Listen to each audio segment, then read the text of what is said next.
না বলেছে মোহাম্মদ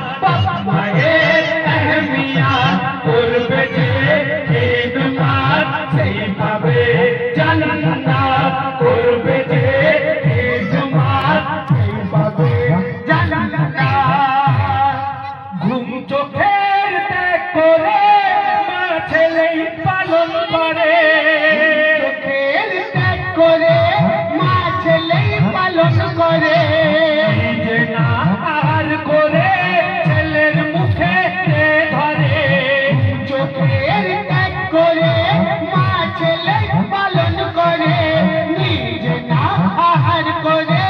ছেলের মুখে ধরে